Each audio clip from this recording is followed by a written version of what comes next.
ஹாய்மா 10th மேக்ஸில் 8th chapter statistics and ப்ராபபிலிட்டிஸில் ஸ்டாட்டிஸ்டிக்ஸ்குள்ள போர்ஷன்ஸை நம்ம பார்த்துட்ருக்கோம்.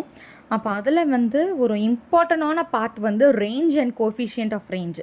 ரேஞ்ச்னா என்னென்னா difference between the largest value and the smallest value is called range. இதை வச்சு இதுக்குரிய சம்ஸ் எல்லாத்தையும் நம்ம அடுத்த வரக்கூடிய கிளாஸஸில் பார்க்கலாம். அப்போ அதோட ஃபார்முலாஸ் என்னென்னா ரேஞ்சோட ஃபார்முலா என்னென்னா எல் மைனஸ் எஸ், லார்ஜஸ்ட் வேல்யூலேருந்து ஸ்மாலஸ்ட் வேல்யூவை டிஃப்ரென்ஸ் பண்ணுறது, அதாவது சப்ராக்ட் பண்ணுறது என்னோடய ரேஞ்ச். ஓகேவா? அப்போ கோஎஃபிஷியன்ட் ஆஃப் ரேஞ்ச்னா என்ன? Same L minus S divided by L plus S. ஓகேவா? அப்போ எல்லுன்னு என்னது லார்ஜஸ்ட் வேல்யூ, எஸ்னா என்னது ஸ்மாலஸ்ட் வேல்யூ. இதுக்குரிய எக்ஸசைஸ் 8.1 உள்ள ஃபஸ்ட்டு சம்மை பார்க்கலாம்.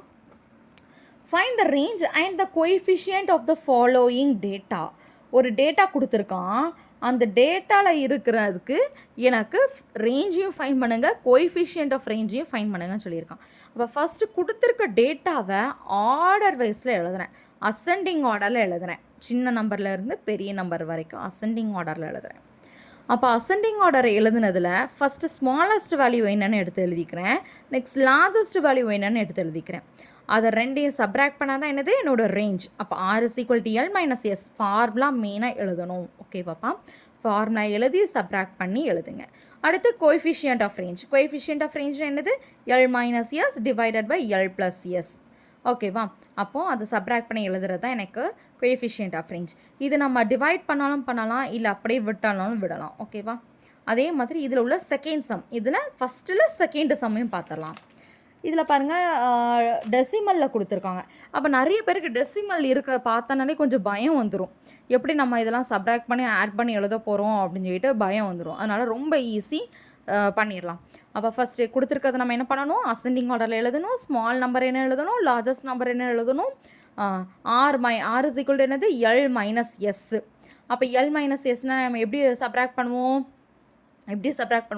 கொடுத்துருக்க நம்பர்ஸை பார்க்கணும். 61.4 மைனஸ் 13.4 எடுத்து எழுதியிருக்கேன். 61.4 13.4 13.6. டெசிமல் எத்தனை நம்பர்ஸ் கழிச்சு? ஒரு நம்பர் தான் இருக்குது, ஒரு நம்பருக்கு அப்புறம் தான் பாயிண்ட் வந்திருக்கு. அப்போ அந்த பாயிண்ட் எங்கே இருக்குதோ அதுபடி நம்ம எடுத்து எழுதிக்கிறோம். ஓகேவா? ரெண்டுமே ஒரு நம்பர் கழிச்சு தான் பாயிண்ட் வந்திருக்குது. அப்போ அதை எடுத்து எழுதிட்டேன்னா மேலே 4 இருக்குது, கீழே 6 இருக்குது. 4 தான் சின்ன நம்பர், அப்போ பாரோ வாங்கிக்கலாம். 1லேருந்து 1 இங்கே பாரோ பண்ணிட்டேன்னா 4க்கு மேலே அப்போ 14 ஆயிரும். அப்போ இங்கே 1லேருந்து வாங்கினால அது என்ன ஆயிரும், 0 ஆயிரும். அப்போ இங்கே 0 இருக்குது, கீழே 3 இருக்குது. அப்போ நம்மளுக்கு பாரோ பண்ண இன்னொன்று பாரோ வாங்குற மாதிரி இருக்கும். அப்போ 6லேருந்து 1 இங்கே பாரோ பண்ணிட்டேன்னா இது 10 ஆயிரும். அப்போ இங்கே என்ன ஆயிரும், 6க்கு பதிலாக 5 மாறிடும். இப்போ சப்ராக்ட் பண்ணிக்கலாம். 14ல் 6 போச்சுன்னா 8, 10ல் 3 போச்சுன்னா 7, 5ல் 1 போச்சுன்னா 4.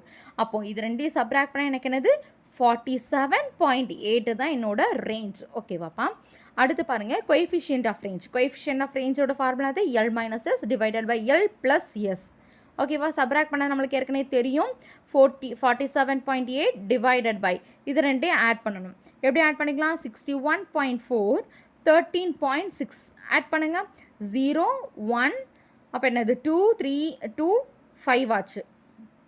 நெக்ஸ்ட் என்னது 6 + 1 7.